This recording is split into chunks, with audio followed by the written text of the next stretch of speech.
asalaamaaleykum mbokk yi déglu dal leen ak jàmm kàddu yu njiitu réewum Sénégal di Macky Sall yëkkati jëmale ko ci askanu réewum Sénégal te mi ko doon def ci njeexteelu atum 2021 dafa mel ni ne suñu naataango yi lañ ci doon xaar dégguñu ko ci autolikaay bii di Sud Quotidien moom sax la mu gis moom mooy ne Macky Sall la mu wax ci biir discours am boobu lañ ca gën a ràññee moom mooy xayma ga mu def jëmale ko ci yenn ci ay liggéey yu am solo yoo xam ne amal na ko fii ci même réew daal di ñëwaat ci projet yu bees yi nga xam ne moom la fi bëgg a tëral suñu naataango yi daal di gis ne Macky li ni mel yëpp waxoon na ko ci discours ga mu doon def ci ndexteelu atum 2020 wala boog mu waxoon ko sax ci biir atum 2021 kon autolikaay bii di Sud Quotidien gisul lu bees ci discours bi nga xam ne moom la Macky Sall daal di fësal même su fekkente ne ñëwaat na poñ par poñ ci lépp li nga xam ne moom la njiitu réew mi daal di fësal ci biir discours am autolikaay bii di Direct News moom sax la muy laajte moom mooy ndax njiitu réew mi dafa am yoo xam ne daf koo fàtte wala boog moom moo tey daal di koy fàtte ndaxte war woon fàtte wax na ci ñàkkum ndox gu tar gi nga xam ne nag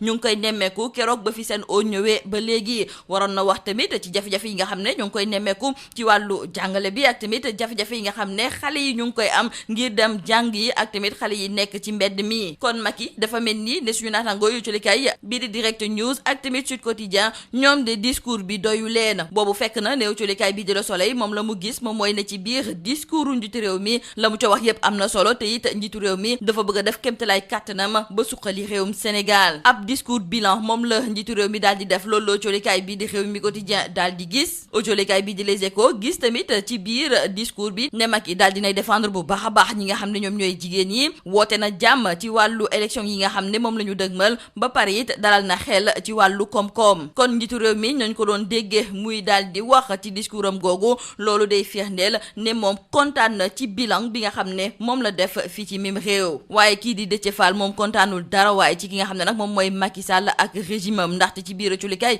bii di L'As ma nga leen di joxoñ baaraamu tuuma di leen xamal ne ñoom ñoo indi jafe-jafe yi ñuy nemmeeku ca SAR di société africaine de raffinage ca trésor public ak tamit ca IPRES ndaxte ci kërub liggéeykaay yooyu yëpp dañ faa nemmeeku naka sudul noonu ak tamit yenn ci ay jafe-jafe yoo xam ne askanu réewum Sénégal ña ngi koy jooy ñuy fàttali ak culikaay bii di Sud Quotidien ne tamit ci discours njiitu réew mi daal di nay xamle ne ci wàllu présidence Union africaine bi nga xam ne moom la ñu ko dénk dina ci ànd ak doomu réewum Afrique yëpp ngir daal di koy doxal ci ni mu waree te it dina daal di def kéemtalaay kattan ngir fexe ba africain yëpp booloo doon benn wante professeur Mamadou Diouf nekk ab jàngalekat ca université de Columbia nekk ca New York moom la muy gën a soññ njiitu réew mi mooy mu def kéemtalaay kattanam ngir fexe ba ñàkkum kaaraange gi ñu nemmeeku ci yenn ci ay réew yi nekk fii ci biir Afrique mu indi ci saafara ci ni mu gën a gaawee professeur Mamadou Diouf nekk jàngalekat ci wàllu histoire moom moo nekkoon ganub émission bi di objection fii ci biir rajo Sud FM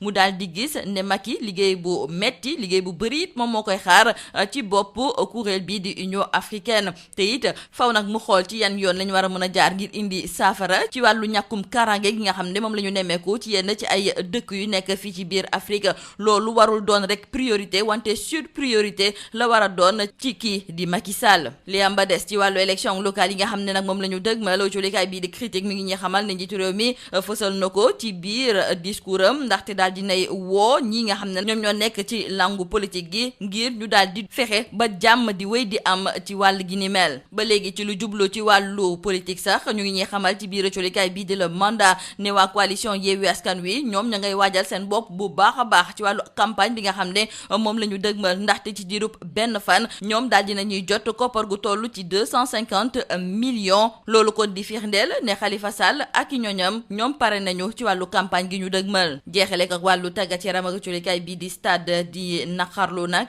kii di Ismaïla Sarr mi nga xam ne clubam bii di Watford dafa mel ni ne dañu ko bëgg a tere mu dem bokk ci CAN bu atum 2022 li ni mel nag waa fédération sénégalaise de football ñoo ngi koy naqarlu di xamle ni ñoom dinañu def seen kéemtalaay kattan ba kii di Ismaïla Sarr ñu mujjee kaa bàyyi mu dem fekki ay ñoñam wàllu lamb colikaay bii di sunu lamb daal di am gàcce ginnaaw combat bi nga xam ne kii di Balla Gaye numéro 2 amal na ko ak le B52 Bombardier moom moo mujjee am ndam ci kaw Balla Gaye numéro 2 moom moomu sax di Balla Gaye kenn xàmmeew ko woon ci bésub combat boobu lañ doon xaar ci moom yëpp gisuñu ko fa loolu sax moom moo tax ba Malick Thiandoum gis ne Bombardier dafa mérité victoire bi nga xam ne nag moom la am ci kaw ki nga xam ne de moom mooy Balla Gaye numéro 2 lii moo nekkoon mbokk déglukat yi di gën a fëse ci biir ëcculikaay yi ci at bu bees bi ñu tàmbali ma koy tibbee sama xol di leen ñaanal atum naataange